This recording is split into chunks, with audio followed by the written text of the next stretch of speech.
আজকে টপিকের নাম হচ্ছে সংঘর্ষ। সংঘর্ষকে ইংরেজিতে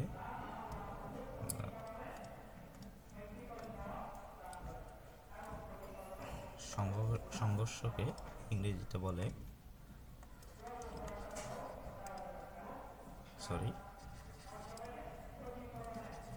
কলি, সিও ডবল এল, কলিসিয়ন, SION, কলিসিয়ন বলে ইংরেজিতে সংঘর্ষ। সংঘর্ষ বলতে আমরা বুঝি কি, ধরা যাক এখানে একটা বাস, এটা হচ্ছে 2 চাকার একটা গাড়ি, আর এখানে হচ্ছে একটা মানুষ।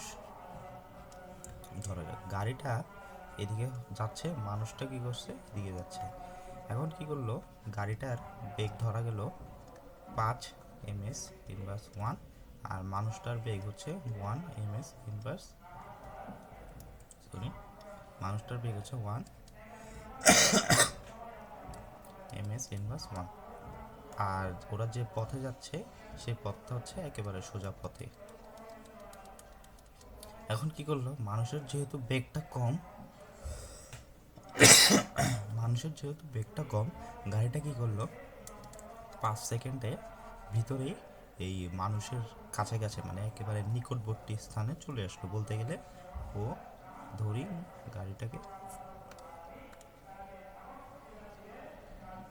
গাড়িটাকে ধরলাম, ধরে গাড়িটা কি করলো, এই যে এখানে চলে আসলো। এখানে আসার পরে যখনই 5 সেকেন্ড হলো, গাড়িটা মানুষটাকে মেরে দিয়ে এই জায়গায় চললো, এই জায়গায় বসলো। আর মানুষ যেটা ছিল, সরি,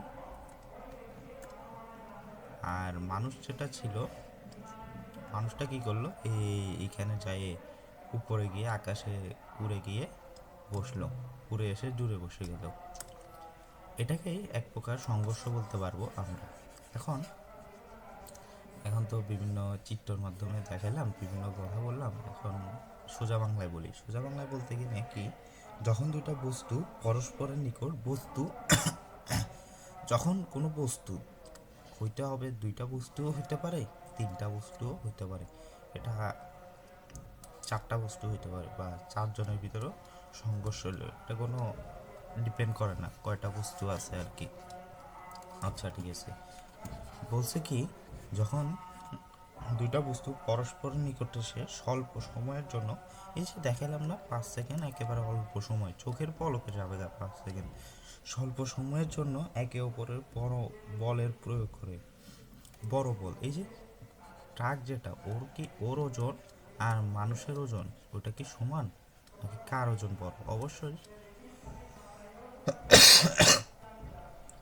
এটা হচ্ছে হিউম্যান, আর এটা হচ্ছে ট্রাক বা ভেহিকেল বা গাড়ি। ট্রাক দিলাম নাম, এটা ট্রাক। অবশ্যই ট্রাকের ওজনটা মানুষের থেকে বেশি, তাই এখানে বললো অল্প মানের বড় বল, ট্রাকের বল প্রয়োগ করে, তখন একে সংঘর্ষ বলে। সংঘর্ষকার বল ক্রিয়াশীল থাকে। ক্রিয়াশীল বলতে এই যে একটা কাজ করলো না, এই যে 5 সেকেন্ড সময়ে একটা দূরত্ব অতিক্রম করে ওই মানুষটাকে ও আঘাত করলো, যে একটা কাজ সম্পন্ন হয়েছে, তাই বল ক্রিয়াশীল থাকে। আচ্ছা, ঠিক আছে, সংঘর্ষ তো গেল। এখন সংঘর্ষ কয়টা হইতে পারে? সংঘর্ষ হইতে পারে 2 প্রকার। কি কি সংঘর্ষ? একটা হইতে পারে আমাদের স্থিতিস্থাপক সংঘর্ষ। আরেকটা হইতে পারে আমাদের অস্থিতি কপি করে নি, এই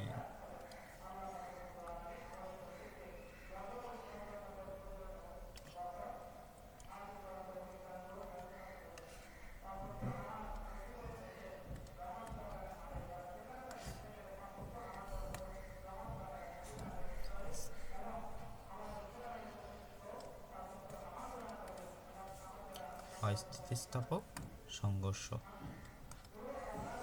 এখন স্থিতিস্থাপক সংঘর্ষ আর অস্থিতিস্থাপক সংঘর্ষের ভিতরে আমরা পার্থক্যটা কীভাবে হয়, পার্থক্যটা আমরা এইভাবে বলতে পারি, এই যে অন্য কলি দিয়ে দেখায়, যেটা স্থিতিস্থাপক সংঘর্ষ সেটাতে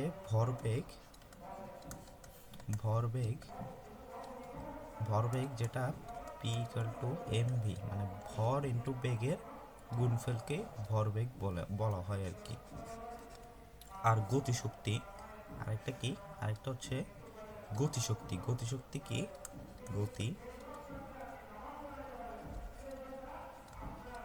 গতিশক্তি E equal to half M V square. উভয় এই যে এই দুইটাই আমাদের সংরক্ষিত থাকবে, এই দুইটাই আমাদের কি থাকবে, সংরক্ষিত,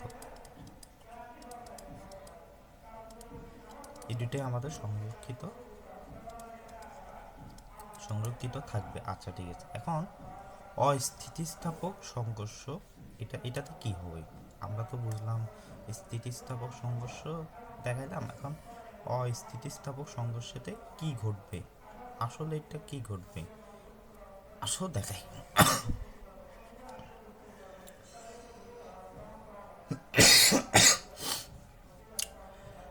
অস্থিতিস্থাপক সংঘর্ষে ভরবেগ যেটা আছে, ভরবেগ P equal to M V, এটা থাকবে, সমস্যা নেই থাকলো, কিন্তু গতিশক্তি যেটা আছে এটা হাফ এম ভি স্কোয়ার যেটা আছে এটা সংরক্ষিত থাকবে না, এটা সংরক্ষিত থাকবে কিন্তু এটা সংরক্ষিত থাকবে না, এটা সংরক্ষিত থাকবে কিন্তু এটা সংরক্ষিত থাকবে না। তাহলে এখানে লিখে দিই, এটা অর্থ হচ্ছে সংরক্ষিত থাকবে, আর এটা হচ্ছে যে কপি করে নিই,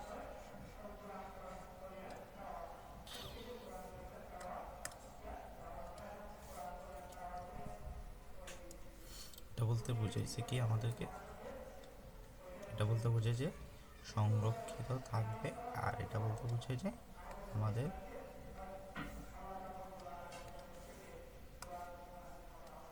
সংরক্ষিত থাকবে না, একটাতে থাকবে একটাতে থাকবে না। আচ্ছা ঠিক আছে, সংঘর্ষ হওয়া সত্য হচ্ছে ভরবেগ সংরক্ষিত থাকবে। সংঘর্ষ যদি হওয়ার একটা সত্য বলতে যাই, সংঘর্ষ হওয়ার যদি সত্য বলতে যাই, তাহলে সত্যটা কেমন হবে, সত্যটা এমন হচ্ছে, একটু বানানটা মিস্টেক, সংঘর্ষ হতে হলে তাকে ভর বেগ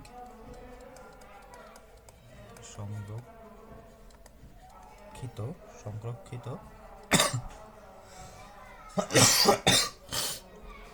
হতে হবে। এটা বলতে কি বোঝায়, পি ইকুয়াল টু এমবি, এটা অবশ্যই থাকতে হবে, মানে এটা বলতে এটা আমরা ভরবেগ বুঝি, আর ভর ইন্টু বেগ, ভর ইন্টু বেগ, এই দুটার গুণফলকেই ভরবেগ বলা হয়। আচ্ছা ঠিক আছে, এখন আমরা একটু নেক্সট পেজে যাব। নেক্সট পেজে দেখাবো কি আমাদের স্থিতিস্থাপক সংঘর্ষটা কি। ধর এখানে একটা স্ট্রাকচার দিই, এখানে একটা রোডের মতো আঁকাইলাম, এখানে এখন কি করব আমরা,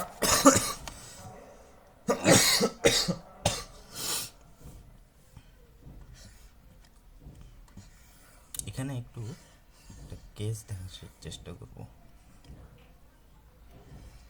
উপরে তুললাম, ঠিক আছে, এখানে একটা বস্তু নিলাম, অন্য কালার দিয়ে দেখাই, একটা বস্তু, এখানে একটা বস্তু, এটার ভর হচ্ছে m1, এটার ভর হচ্ছে m2, you for m1, u1 হচ্ছে u2 থেকে বড়, এটা একটা শর্ত দিলাম, মানে m1 এর আদিবেগ যেটা ওরা একটা ভেক্টর চিহ্ন দিয়ে দিতে পারে, এদিকে যাচ্ছে দুইটা বস্তু, একটা সার্টেন একটা সময়ে টি সময়ে ওরা কি করবে, এই দুইটা বস্তু একে অপরের উপর মিলিত হবে। তাহলে একটা কাজ করতে পারি আমরা, এই বস্তুটার কালারটা চেঞ্জ করে দিতে পারি, এটা সুবিধার জন্য কালার এটা দিতে পারি, ঠিক আছে। তাহলে এখন এই দুইটা বস্তু কপি করে নিই, তাহলে দেখে এখন সার্টেন একটা সময়ে কি করলো, বস্তু দুইটা এই জায়গায় একে অপরের সাথে সংঘর্ষে লিপ্ত হলো এইভাবে।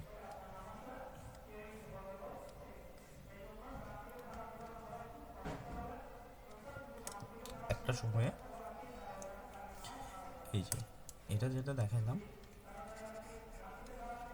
এই যে এখানকার এতটুকু যে পোর্শন, সে পোর্শনটা হচ্ছে যে আগে, মানে পূর্বে, এই যে এখানকার যে পোর্শন সেটা হচ্ছে যে সংঘর্ষ হচ্ছে, মানে এখনো চলমান। এখন কি হয়েছে, সংঘর্ষটা হওয়ার পরে m1 এর যে বেগটা, সে বেগটা কমে গিয়ে m1 এর যে বেগটা, সে বেগটা কমে গিয়ে ওই দুটা সেপারেট হয়ে এদিকে চলা শুরু করলো v1 এ আর v2 তে। এটা m1, এটা m2, এটা হচ্ছে সংঘর্ষের পরে।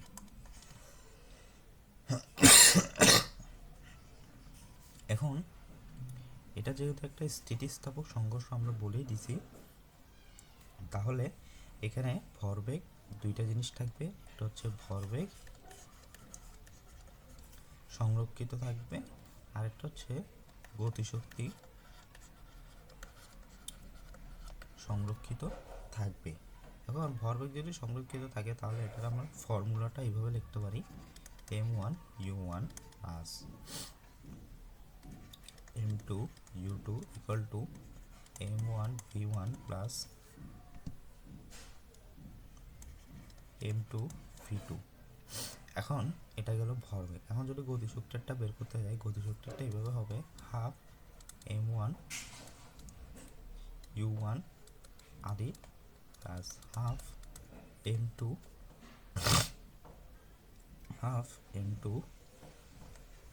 u2 whole square equal to half m1 v1 whole square plus half m2 v2 whole square. চাইলে আমরা একটু একটু মডিফাই করতে পারি, তাহলে এখান থেকে 2 কমন নিলাম, এদিক থেকেও 2 কমন নিলাম, তাহলে আমাদের এইভাবে আসতে পারে m1 u1 whole square plus m2 u2 whole square equal to m1 v1 whole square, মানে শেষ বেগ, এটা হচ্ছে আদিবেগ, এটা হচ্ছে আদিবেগ, প্রথম বস্তুর আদিবেগ u1 আর দ্বিতীয় বস্তুর আদিবেগ হচ্ছে u2 m2 v2 whole square. এটা হচ্ছে গতিশক্তি। এখন আমরা যদি কিছু একটু উদাহরণ দিতে চাই, উদাহরণ মানে কিসের কিসের হইতে পারে স্থিতিস্থাপক, হইতে পারে দুটি ইস্পাত বা কাচের বলের ভিতরের সম্পর্ক, ইস্পাত বা কাচের বল। আচ্ছা, 2 নাম্বারটা হইতে পারে দুইটা ধাতব বলের মধ্যে, হইতে পারে ধাতব বল। সব কিন্তু দুইটা দুইটা হইতে হবে, কারণ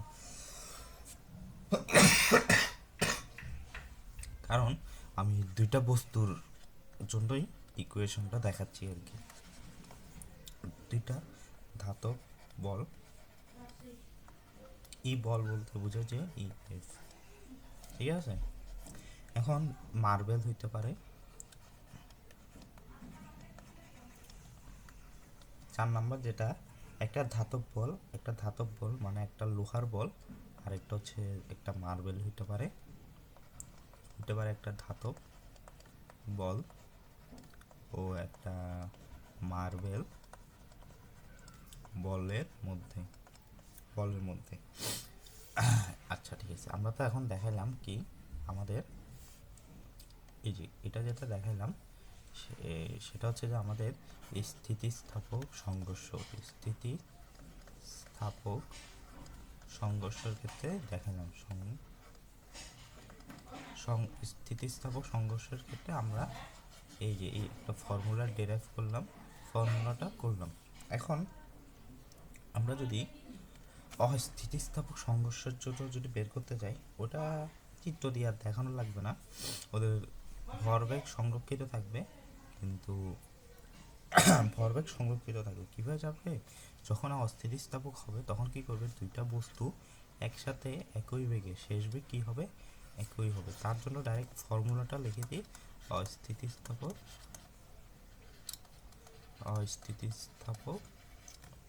সংঘর্ষ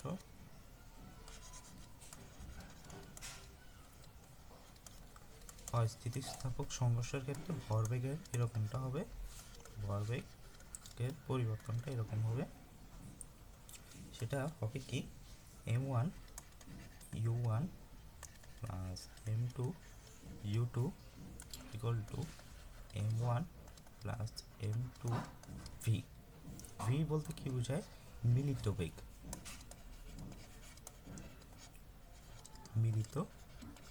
মিলিত বেগ মানে সংঘর্ষের পরে যখন দুইটা বস্তু একসাথে মিলিত হবে। তাহলে এখন এখান থেকে আমরা যদি গতিশক্তিটা ডিরাইভ করতে যাই, গতিশক্তি, আচ্ছা তাহলে আমি আদি অবস্থায় গতিশক্তিটা দেখাই। আদি অবস্থায় হচ্ছে half m1 u1 whole square plus half m2 u2 whole square. এখন এটা ইকুয়াল টু কখনোই হাফ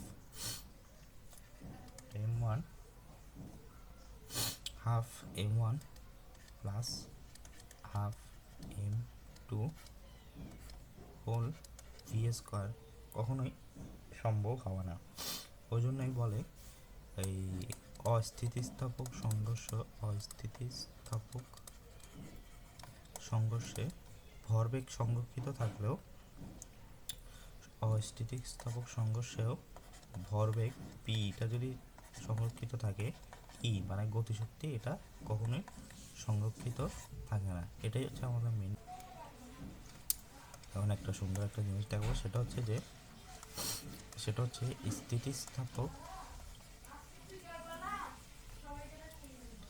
স্থিতিস্থাপক সংঘর্ষ যখন হয়,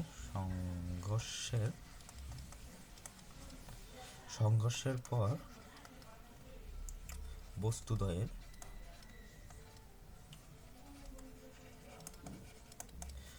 বেগ নির্ণয়।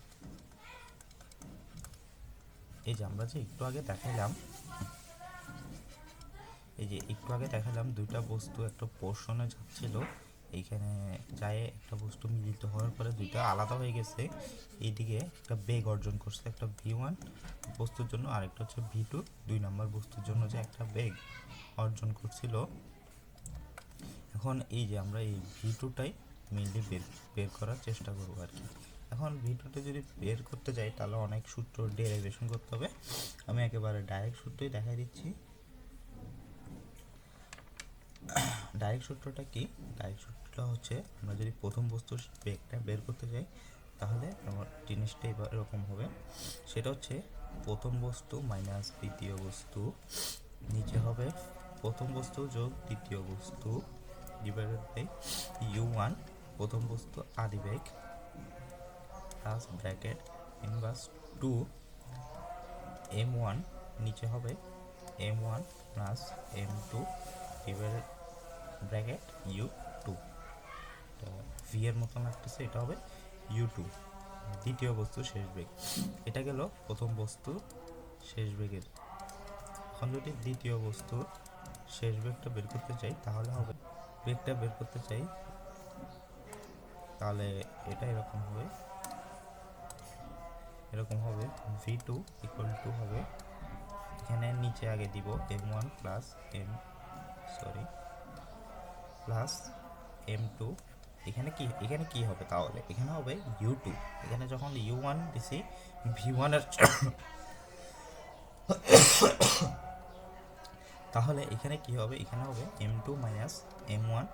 এখানে হবে u2 প্লাস, এখানে যখন u2 আগে বসছে তাহলে এখানে হবে 2m1। এটার কোনো হয়তো বা চেঞ্জ হবে না। তাহলে এখানে কি হবে? এখানে হবে u1 plus m1 plus m2, আর এখানে হবে u1 হবে। আচ্ছা ঠিক আছে,